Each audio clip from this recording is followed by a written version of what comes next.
2026 թվականի մայիսից Ռուսաստանը Հայաստանի նկատմամբ կիրառեց մի շարք տնտեսական և առևտրային սահմանափակումներ, որոնք հիմնականում առնչվում են հայկական արտադրանքի արտահանմանը ռուսական շուկա։ Մասնավորապես մայիսի 22-ից Ռուսաստանի Դաշնությունը ժամանակավորապես արգելեց Հայաստանից ծաղիկների ներմուծումը։ Մեկ օր անց մայիսի 23-ին ռուսական վերահսկողական մարմինները պահանջեցին դադարեցնել հայկական 3 արտադրողների գինու և կոնյակի որոշ տեսակների իրացումը, պատճառաբանելով, որ հայտնաբերվել են որակի հետ կապված որոշակի խնդիրներ։ Մայիսի 30-ից ուժի մեջ է մտել նաև սահմանափակումներ հայկական գյուղմթերքի մի շարք տեսակների նկատմամբ։ Խոսքը վերաբերում է լոլիկի, վարունգի, պղպեղի, կանաչեղենի և ելակի ներմուծմանը։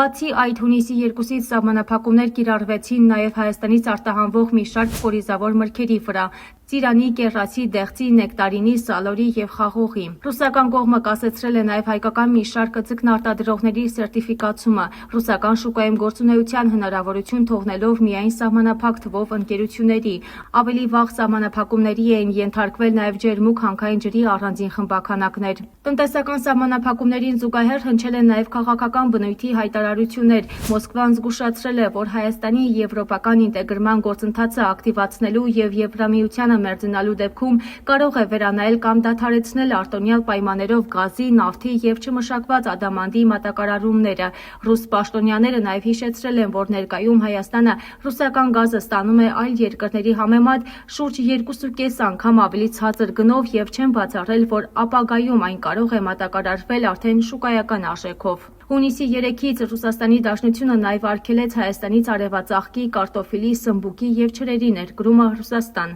Այսպիսով, վերջին շաբաթների ընթացքում Ռուսաստանի կողմից կիրառված սահմանափակումները ընդգրկել են Հայաստանի արտահանման մի շարք կարևոր ուղղություններ՝ գյուղատնտեսական արտադրանքից մինչև ալկոհոլային խմիչքներ և ձկնարդյունաբերություն։ Միաժամանակ հնչեցված քաղաքական հայտարարությունները վկայում են, որ տնտեսական գործիքակազմը կարող է օգտագործվել նաև որպես ճնշման միջոց հայ-ռուսական հարաբերություններում առկա տարաձայնությունների ֆոնին։